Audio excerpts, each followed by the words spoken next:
verdadeira alegria vai se firmando em corações pacificados, que as angústias e os medos vão se apoderando de consciências culposas. Momento em que muitos irmãos vêm à Terra trazendo o progresso moral, convidando a verdadeira fraternidade. Muitos são os que aqui ainda irão receber a oportunidade. E diante de escolhas baseadas em seus livre-arbítrios, escolherão serem degradados do planeta Terra ou permanecerem em jornada evolutiva, buscando a humanidade regenerada. São momentos tormentosos, onde as guerras gritam, onde as doenças emocionais dizimam, mas, sobretudo, onde impera a lei de Deus, a lei do amor.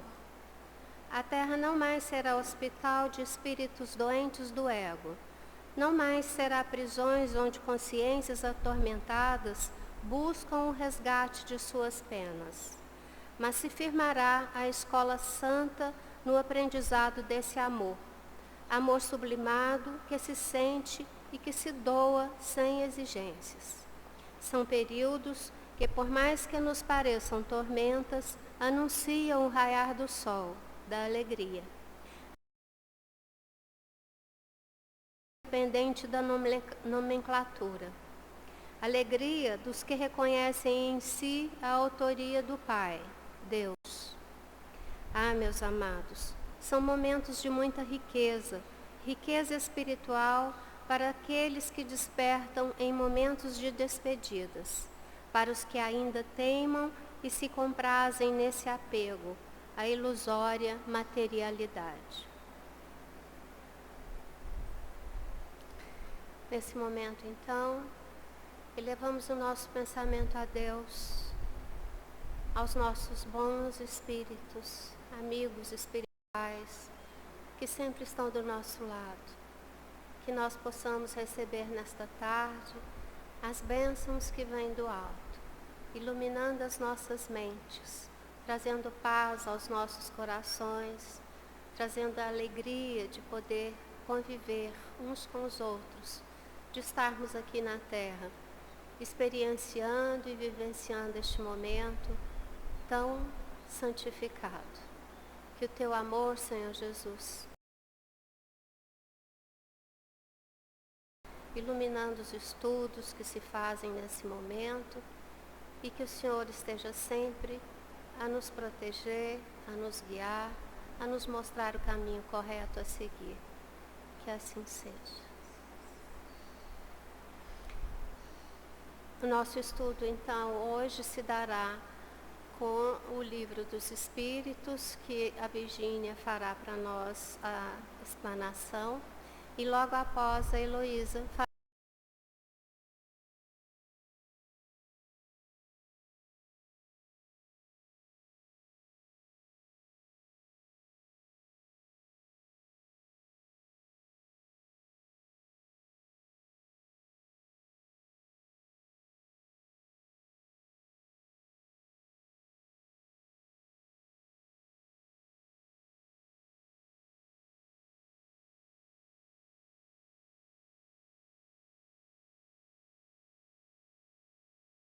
Iniciaremos do Livro dos Espíritos. Há pessoas que, pela sua posição, não têm a possibilidade de fazer o bem. Vejamos então o que Kardec questiona aqui, né? Se existe então alguma situação, alguma condição que justifique para nós não fazermos o bem, né?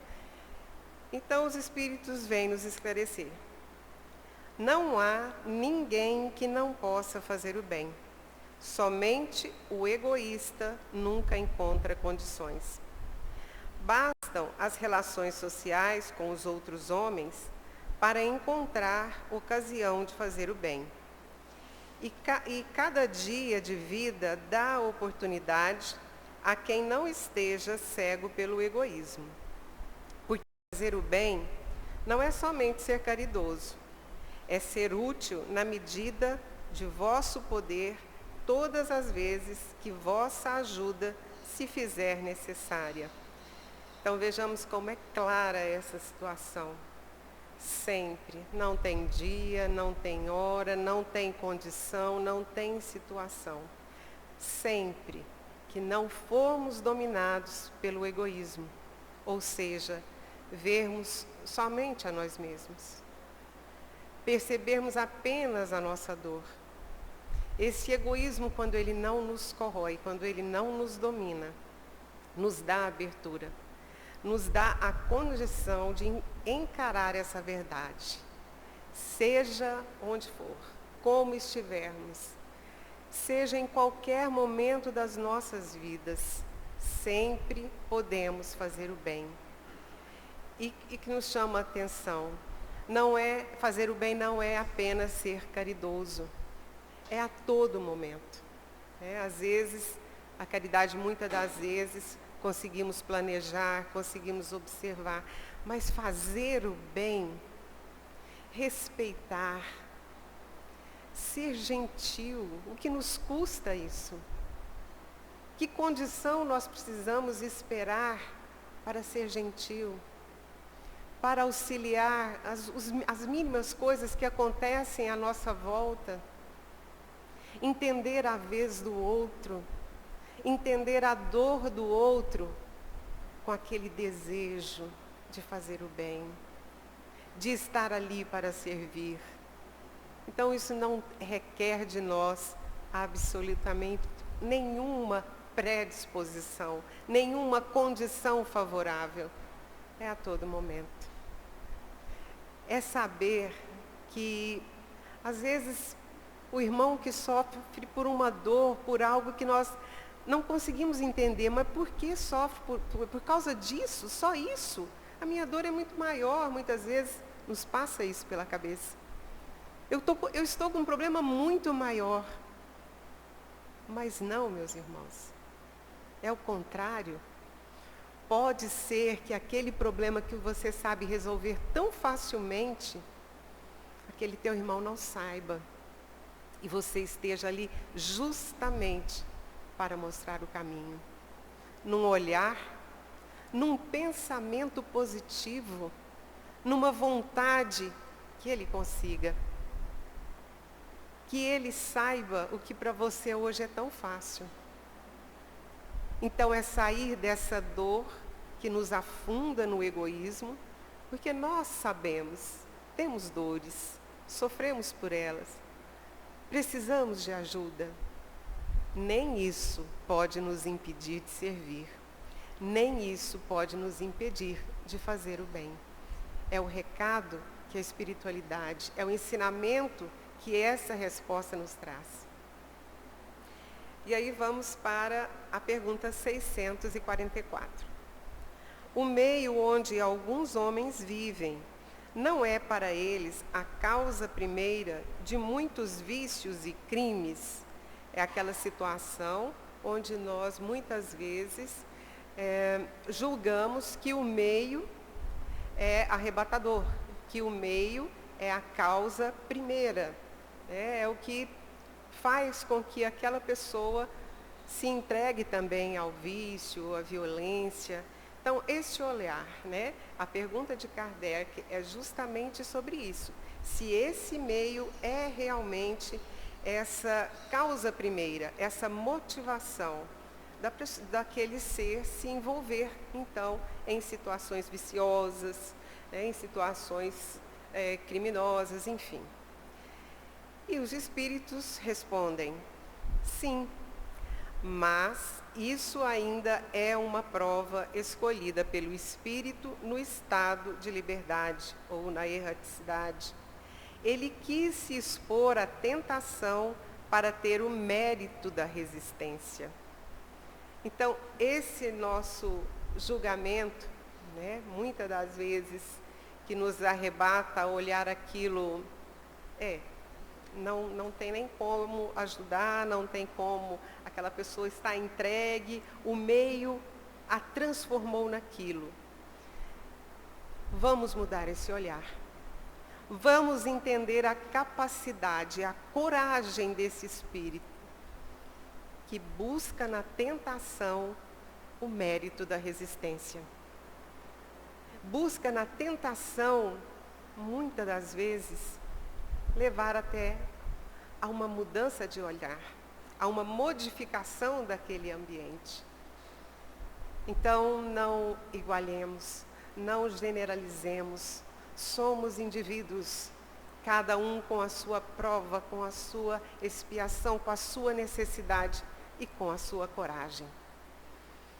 Então, que o nosso olhar seja para o bem, para a caridade acima de tudo, observando que não é só naquele meio que todos se igualam nessa derrogada, nessa não tentativa de vencer ou vício ou violência, que o nosso olhar seja para iluminar nossas mentes, para entender que ali existem esses que escolheram essas provas e quantos felizmente não sucumbem, quantos vencem. Então essa generalização, né? É isso que muitas vezes nos faz olhar um ponto como um todo. Isso não é fazer o bem, isso não é ser caridoso. Que saibamos observar sim, todos esses que com a coragem, com o esforço, com a boa vontade, vencem os vícios, vencem os crimes, independente de onde estejam. E essa transformação vem. Essa transformação é tudo que o Pai nos entrega como oportunidade, onde quer que nós estejamos. Seja qual influência estejamos sofrendo, sejamos nós também sempre muito corajosos de nos enfrentar, de enfrentar tudo isso que muitas das vezes nos arrebata, porque onde nós estamos, no meio em que nós estamos, nos leva muitas das vezes a ter uma satisfação, apesar até de reconhecer, isso não é certo. Isso não deveria estar acontecendo. E às vezes caímos na tentação. Caímos na tentação da malícia, do julgamento. São também meios, né? Meios que muitas vezes nos apaga, não nos deixa resistir. Nos entreguemos com coragem e com amor ao vencimento de tudo isso, de todas esses vícios morais, físicos que tentam nos arrebatar. E na pergunta 645, Kardec questiona: quando o homem está, de algum modo, mergulhado na atmosfera do vício, o mal não se torna um arrebatamento quase irresistível? Quase que comentamos anteriormente, né? Será que por estarmos ali, naquele meio, naquela atmosfera, a nossa força seja, muitas das vezes, enfraquecida e nós estejamos tentados a cair, a sucumbir facilmente? Isso seria irresistível para nós? Os espíritos respondem: arrebatamento, sim. Ou seja, podem nos convidar, podem nos atrair, mas irresistível não. Prestemos atenção na força que existe dentro de nós. Porque em meio à atmosfera do vício, encontrais algumas vezes grandes virtudes. São espíritos que tiveram força de resistir e, ao mesmo tempo, a missão de exercer uma boa influência sobre seus semelhantes. O que comentávamos anteriormente.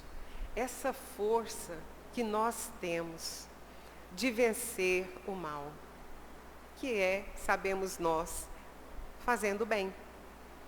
Não resiste, né? Não existe treva que resista à luz, como não existe mal que resista ao bem. Muitas das vezes, imaginamos que o correto seria combater o mal com o mal. Toma lá, dá cá. E não. A verdadeira arma, a verdadeira vitória é com o bem. É com o bem que nós derrotamos o mal. E se nós imaginarmos, eu estou afundada nesse vício, não consigo vencer, não consigo superá-lo. Não podemos nos esquecer. Podemos resistir sim. Temos uma força divina dentro de nós, chamada amor, que a gente pratica com o bem e com a caridade, que nós conseguimos vencer qualquer vício. Não podemos desistir facilmente. Não podemos deixar para depois. Não podemos deixar para a próxima. Agora já estou aqui, já estou convivendo em determinados lugares, estou atraído por determinados vícios. Se você quiser, se nós decidirmos, temos a força divina para resistir, para vencer todo e qualquer vício, todo e qualquer mal. Somos capazes, estamos fortemente preenchidos pelo amor e pelo bem. É entendermos o momento de agir. E assim superar e vencer. Temos uma grande luta dentro de nós mesmos. Aquilo que muitas vezes nos distrai, nos faz aí perder o tempo. Esse tempo que nós temos, esse não observar à nossa volta todas as oportunidades. Ficamos esperando o dia, ficamos esperando a hora. E não, a partir do momento que nós abrimos os nossos olhos todos os dias, à nossa volta sempre tem, até a natureza clama por nós. E é sempre uma oportunidade de praticarmos o bem. E nas perguntas 646, Kardec questiona: o mérito do bem depende de algumas condições ou há diferentes graus de mérito no bem? Ou seja, o valor, o retorno, como que é? Existe um bem que você faz que vale mais que o outro? A pergunta é mais ou menos por aí. O mérito do bem que nós praticamos. Existem graus diferentes? E os espíritos nos respondem. O mérito do bem está na dificuldade em praticá-lo. Não há mérito em fazer o bem sem esforço e quando não custa nada. Deus tem mais em conta o pobre que partilha de seu único pedaço de pão do que o rico que dá apenas o supérfluo. Foi o que Jesus ensinou ao falar do óbolo da viúva. Maravilhoso ensinamento de Jesus, quando nos mostra aquela irmã que divide o mínimo que tem, ou que só tem, entrega. E quantos ali, entregando muitas riquezas, fazem questão de expor e de mostrar o quanto estão depositando. Então esse ensinamento é muito maravilhoso para as nossas vidas. E é importante que nós saibamos nos guiar por ele. O que é que nós estamos oferecendo? Não apenas materialmente.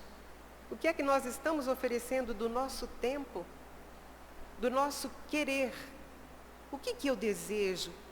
Até mesmo para aqueles que convivem comigo, para aqueles que estão ali ao meu lado, no trabalho, no lar, na casa espírita. O que eu estou desejando para a nossa casa? O que eu quero dividir com todos? É apenas aquele tempo que me sobra? É apenas aquilo que não vai me fazer falta? É aquele tempinho pequenininho? Muitas das vezes, esse tempo não é para ser avaliado por quem nos vê, é nós mesmos. O que eu estou oferecendo? O que eu estou dando de mim? Porque o importante é isso. Como é que nós precisamos ser úteis? Úteis com aquilo que nós temos. Nós somos úteis, não é com o que os outros veem, mas aquilo que toca dentro de nós. Eu quero ajudar, independente do esforço que tiver que fazer. Então, são resoluções muito íntimas. É para nós mesmos nos olharmos e imaginarmos como estou servindo a Deus. Como estou cumprindo aquilo que Ele me entregou para fazer aqui. E nós sabemos a questão do tempo. A questão do tempo está nas nossas mãos. É aquilo que nós temos e não perder um segundo sequer.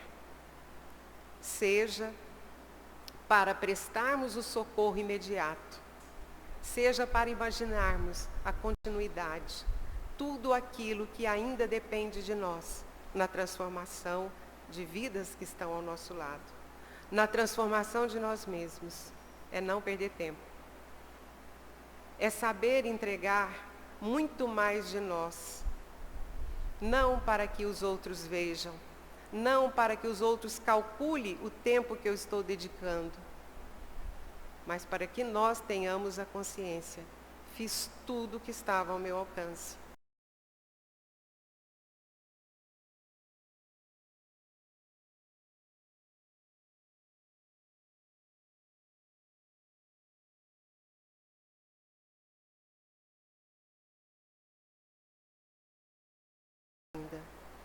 Que Deus está nos nossos irmãos.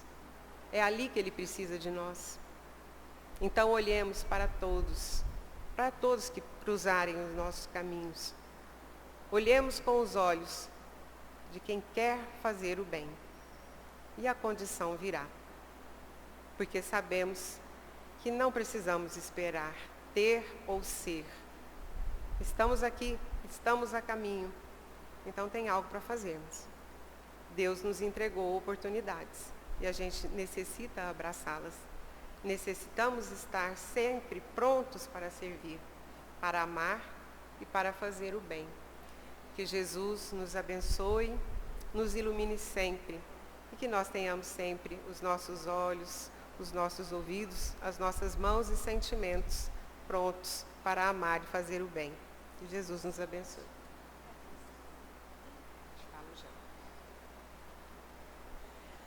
Agora nós chamamos a nossa irmã Heloísa para a explanação do Evangelho.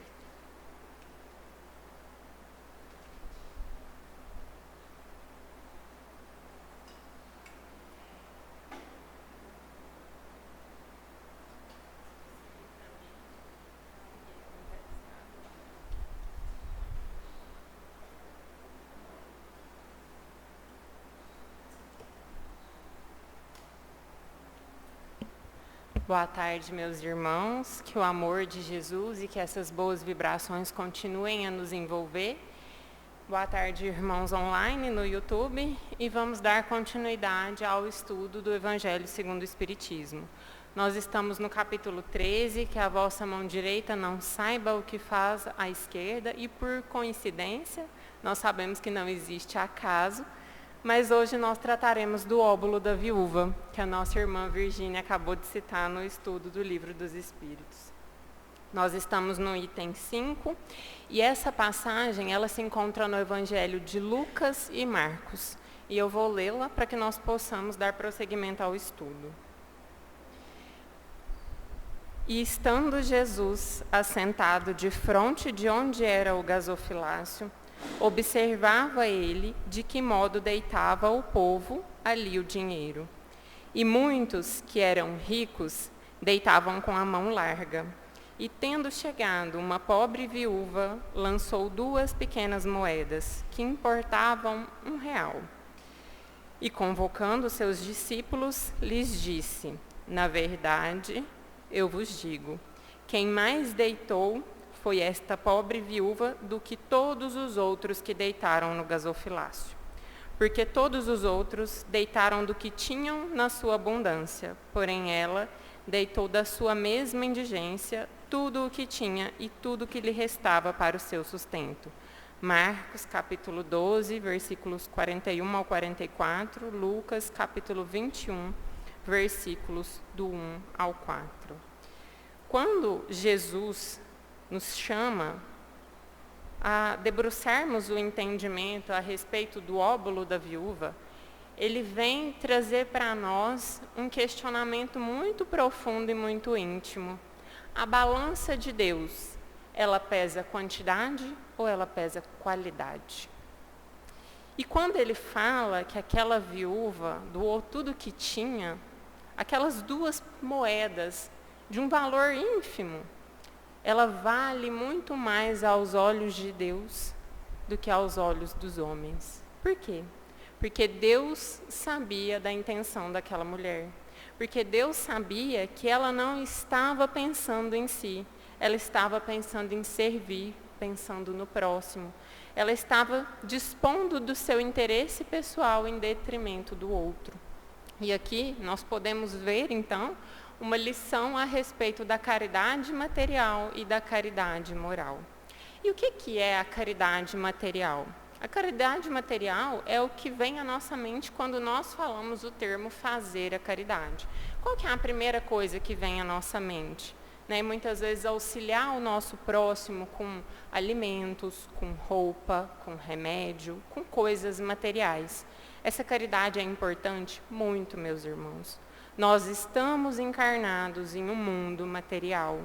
O nosso corpo, para sobreviver, ele precisa da matéria, para que nós possamos desenvolver, passar por essa expiação, por essa prova, por essa missão que nós assumimos aqui nesse planeta. Nós precisamos usufruir dessa matéria para nos mantermos vivos.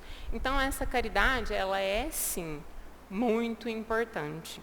Quando nós damos o que de comer para alguém que sente fome, nós estamos alimentando um filho de Deus, nós estamos alimentando um irmão nosso, nós estamos praticando a caridade.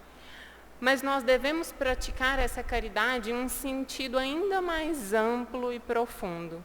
E a doutrina espírita nos traz, então, o conceito da caridade moral.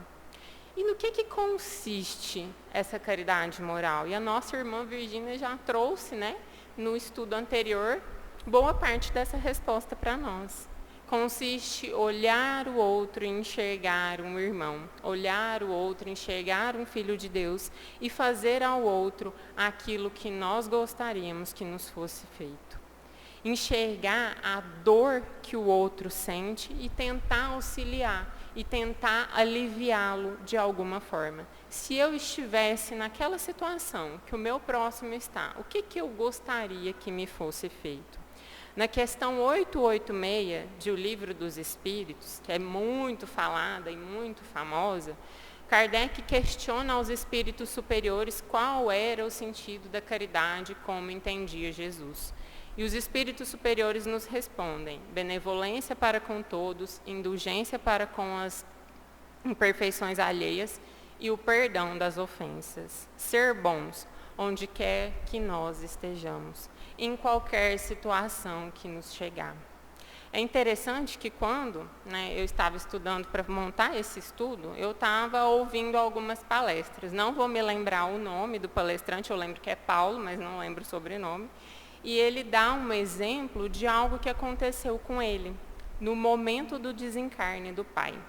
O pai dele estava hospitalizado, ele é espírita, já tinha essa consciência de que o pai poderia desencarnar, e ele estava trabalhando ali no coração dele a vivência daquele momento, que não é fácil.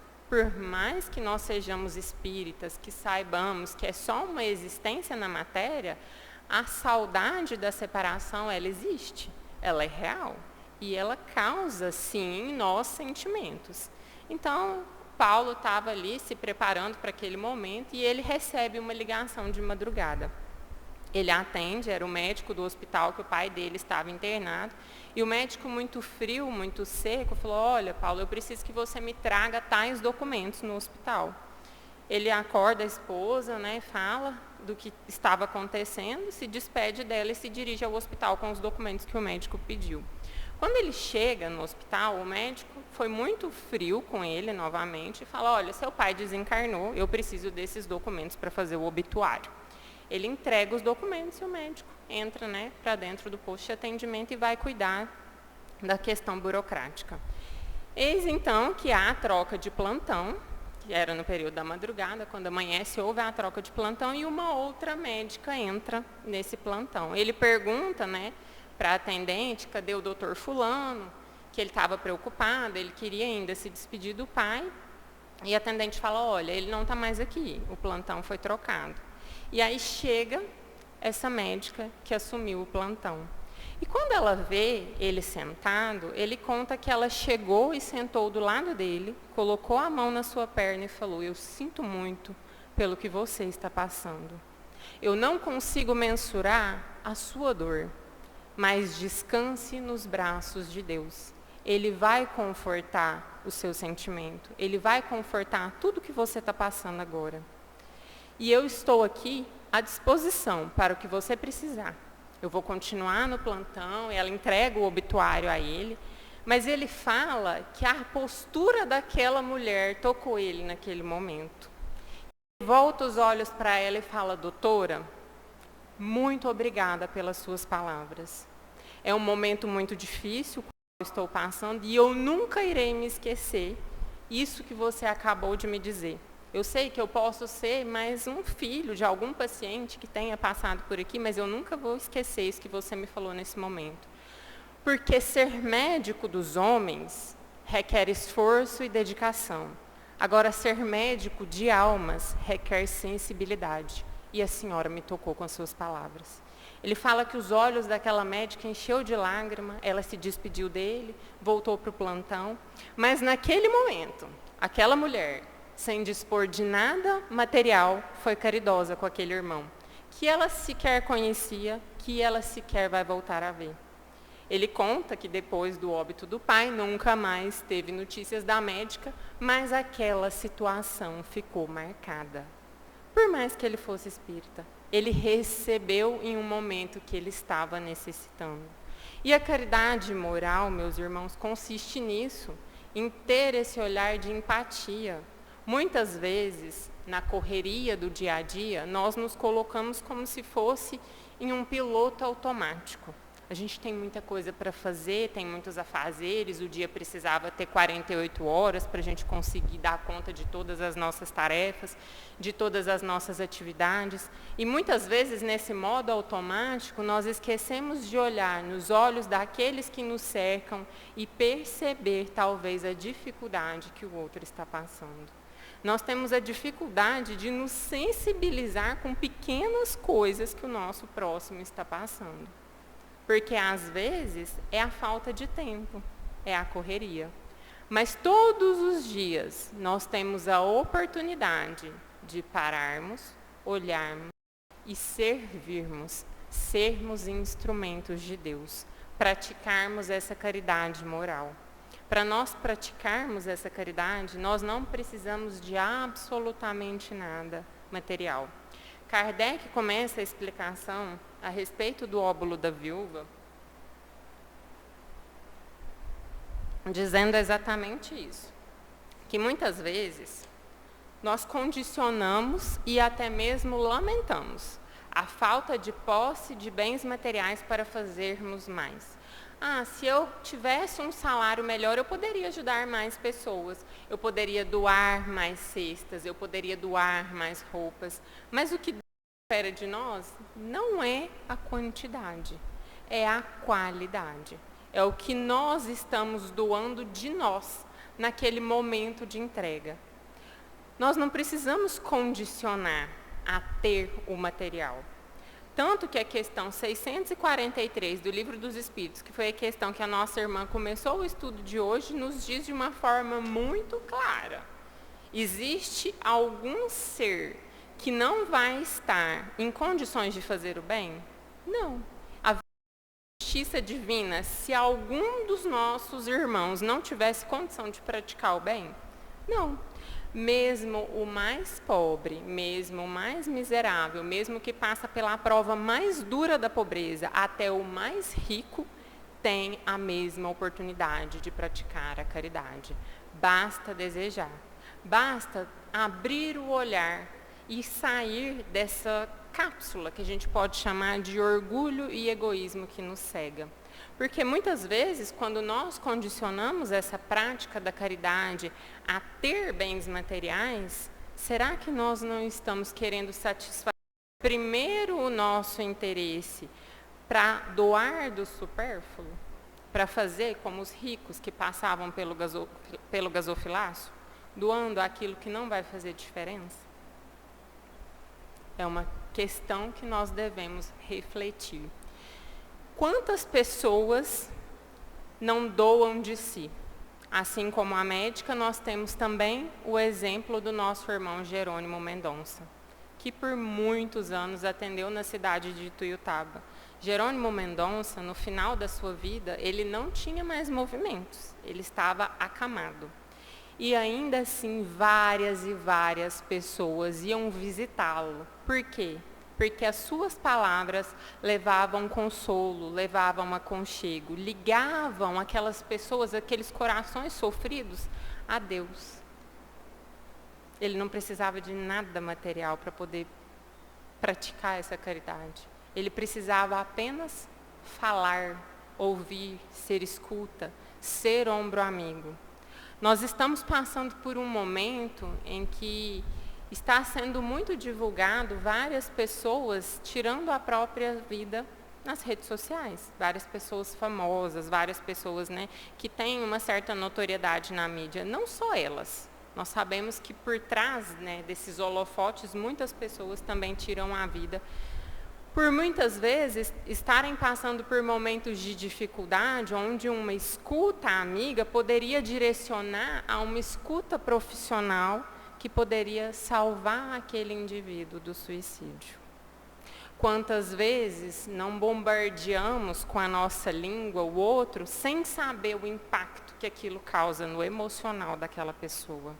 Isso é algo muito sério. E quando nós nos dispomos a praticar a caridade moral, e sermos um ombro amigo, e sermos escuta, e nos atentarmos que às vezes a pessoa não está bem, e começar a observar o comportamento e falar, olha, o que você precisar conversar, eu estou aqui. Nós podemos ser instrumentos de Deus nesse momento. Nós podemos ser instrumentos de Jesus, porque uma escuta faz a diferença. Muitas vezes um amigo, um familiar que está passando por aquela necessidade, que está passando por aquela dificuldade, que ouve de o quanto ele é amado e o quanto ele é querido, abre a porta para ele falar sobre o que ele está passando. E cabe a nós auxiliarmos. Tudo isso consiste nessa prática da caridade moral. E Deus, Ele conhece todos os nossos sentimentos. Ele conhece a nossa essência. Quando nós buscamos servir verdadeiramente, nós não precisamos anunciar que estamos, né, fazendo a caridade, que estamos sendo bons, que queremos ajudar. Nós buscamos as pequenas oportunidades. E isso sempre é levado em consideração pelas mãos do Pai. Nós devemos tomar cuidado em relação à interpretação do óbolo da viúva, porque no final, Jesus fala que ela doou tudo o que tinha em favor do próximo e que era muito meritória a sua caridade. A gente às vezes pode se perguntar, nossa, agora eu vou ter que doar tudo que eu tenho, vou ter que doar o meu necessário para que a minha caridade seja meritória aos olhos de Deus? E a resposta é não. Porque o que nós vamos entender que são os bens materiais? Os bens materiais, a riqueza, a prova da riqueza em si, ela é um elemento neutro. Ela é um elemento material do qual nós nos utilizamos ao passar uma existência na matéria para que nós possamos utilizá-la como um objeto de progresso. Através da riqueza, nós podemos sim fazer a diferença na vida do outro, com toda certeza. Grandes obras de caridade são construídas e são efetivadas com recursos materiais. Mas ela também é um objeto de sedução. Por que ela pode ser um objeto de sedução? Porque com a posse dos bens materiais, o que fica muito fácil para nós? Satisfazer o nosso interesse pessoal. Então, é muito fácil a gente falar, eu vou fazer para mim e vou esquecer do outro. Problema do outro. Isso não é da minha conta. Ela é uma prova que nos deixa ali num limiar de perigo muito grande, se nós não estivermos preparados para passar por ela. Então, os bens materiais, eles não são condenáveis aos olhos de Deus. Eles são um elemento neutro. A forma como nós vamos dispor desses elementos é que vai ser determinante. Se nós vamos ter bom êxito na prova ou se nós iremos seduzir, ser seduzidos pela matéria. Mas tudo vai depender de como nós vamos nos posicionar. Na obra O Céu e o Inferno, na segunda parte, existem relatos de espíritos. E lá na parte em que temos relatos dos espíritos felizes, nós temos uma comunicação belíssima da Condessa Paula. Condessa Paula era uma mulher muito fina, muito distinta, muito educada, que sempre tratava a todos com muita educação, desde os seus funcionários até os membros da realeza. Ela não tinha uma distinção de tratamento para com quem quer que cruzasse o seu caminho.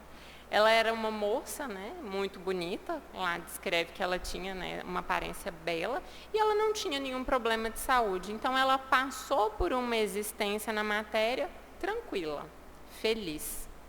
Ela desencarna, seu desencarne é muito lamentado, porque ela dispunha, como condessa, de um cargo. E aquele cargo exigia que ela organizasse algumas finanças. Ela tinha ali como tarefa desenvolver banquetes, ela tinha que dar festas, ela tinha que gerir toda a questão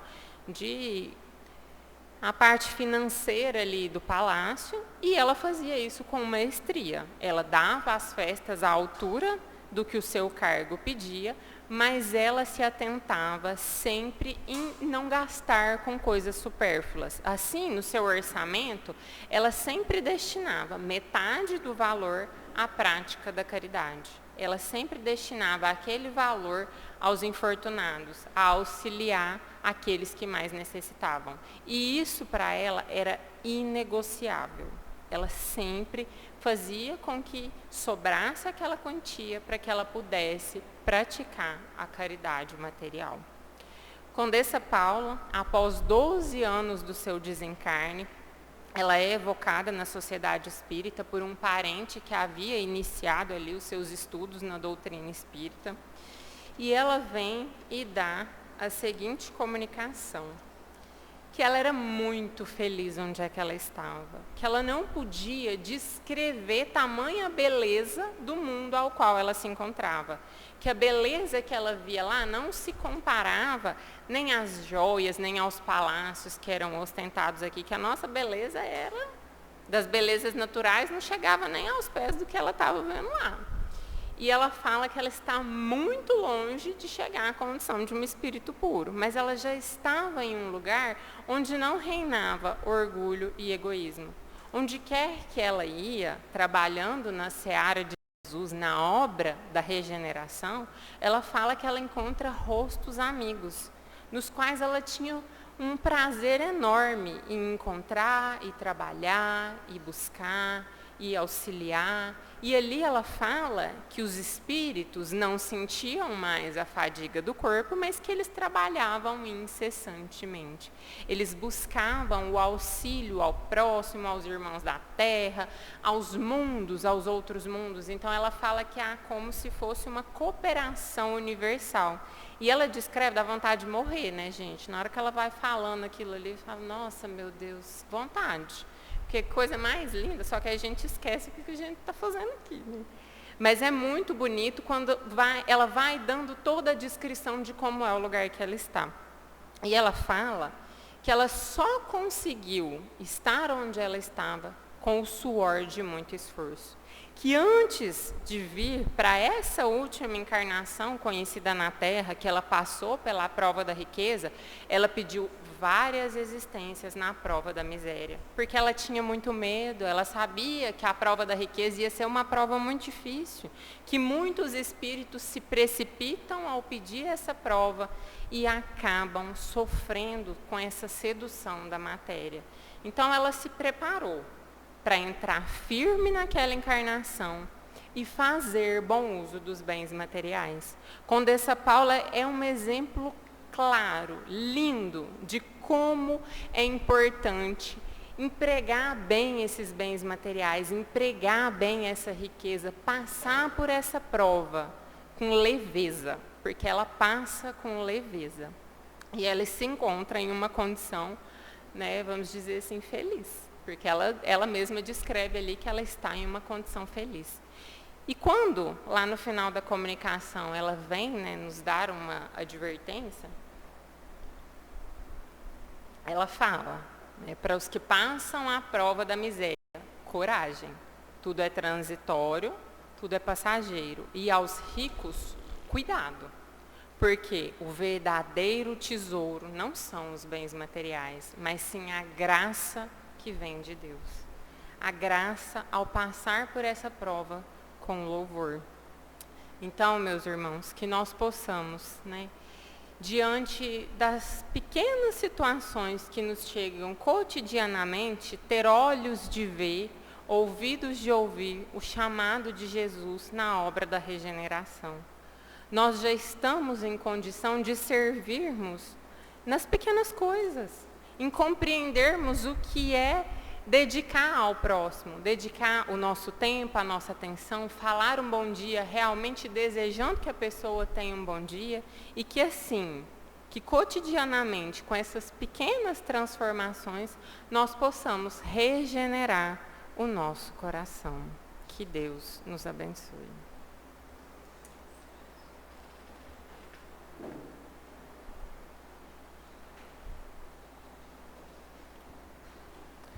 Nós vamos chegando ao final da nossa tarde, agradecendo a Virgínia, a Elô, convidando os nossos irmãos passistas.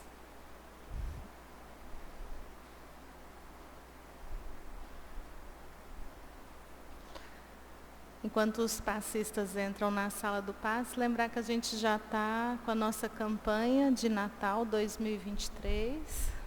Nós já vamos fazer esse ano 3 distribuições de Natal. E vamos então fechar os nossos olhos, pensar em Jesus, Jesus de Nazaré, nosso Divino Mestre, que convida a cada um de nós a sermos a cada dia seres humanos melhores. Que a caridade possa desde já ser sempre o caminho escolhido, sem ostentação, com o único intuito de servirmos e de amarmos. E assim, Jesus, nesse instante de tratamento espiritual, rogamos a espiritualidade benfeitora que magnetize as águas que aqui estão colocadas, que magnetize as águas de todos os irmãos que se encontram em seus lares e nos preparando para o tratamento do passe, aqueles que aqui estão, ou para o próprio passe espiritual, aqueles que distante estão.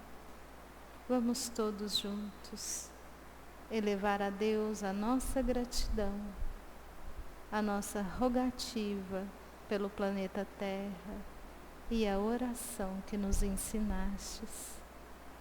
Pai nosso, que estais no céu, santificado seja o vosso nome. Venha a nós o vosso reino. Seja feita a vossa vontade, assim na terra como no céu. O pão nosso de cada dia, dai-nos hoje. Perdoai as nossas dívidas, assim como perdoamos aos nossos devedores. E não nos deixeis cair em tentação, mas livra-nos de todo o mal. Vamos em paz, e que o Senhor nos acompanhe. Assim seja.